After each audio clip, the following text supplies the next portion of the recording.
Bapak Joni Wijaya saking Tumpak Miri Kalipare, ugi Bapak Katijo saking Tumpak Rejo tanggali rolas bulanipun 8, ugi Bapak Makrus saking Wates, Bapak Setiaji Kasun saking Sono Sekar, ugi Bapak Jari saking Umbul Rejo tanggali gangsal bulanipun 11, ugi Bapak Maro saking Tulung Rejo, ugi Bapak Saiman niki Kasun saking Kalibakar, soho Bapak Supardi saking Josari, Bapak Kadi Pramugari saking Dampit Pal Itan, ugi Bapak Widodo niki saking Dung Salam tanggali 3 setunggal bulanipun 7, Bapak Muldinamu saking Purwodadi Purworejo Etan tanggali 17 bulanipun 6, ugi Bapak Jinar saking Tambimaron, Bapak Bagong Kampung Teh Dampit, ugi Bapak Tatang saking Beji Batu tanggali 5 bulan 6, ugi Bapak Marsiah saking Berbulu kala wau makili saniki jatahe tanggali 12 bulan 6, ugi Bapak Dwi Pengendang saking Banjarjo tanggali 3 bulanipun 7. Sumangga bapak-bapak priyantun ingkang kita sebut asmanipun kita suwun katuran dhateng sasana pagelaran. Monggo dhateng panggung Bapak Tatang saking Beji, monggo tindak rike napi sampur aja jogetan.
Dulu iki wae sapa Dik? Dulu iki ya piye wae sapa? Mesine ana sing duwe. Piye wae sapa? Mesine ana sing duwe. Wae sapa? Mesine ana sing duwe. Piye wae sapa? Mesine ana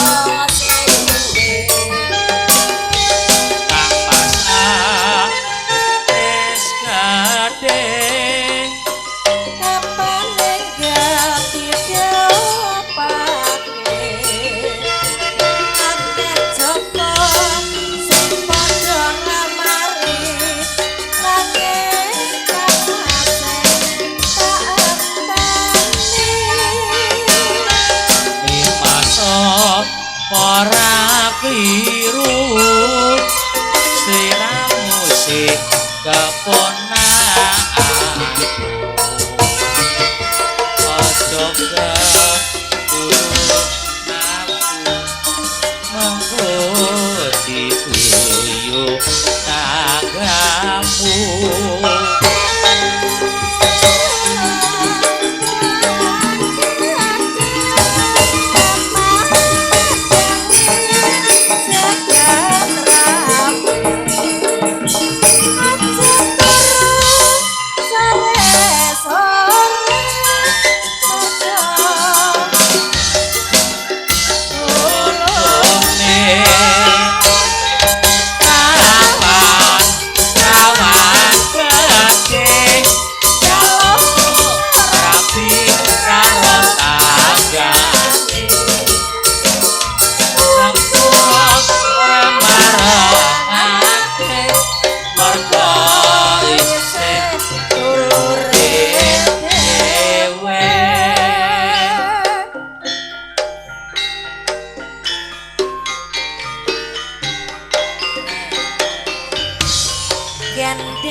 Kelompok-kelompok kamat semu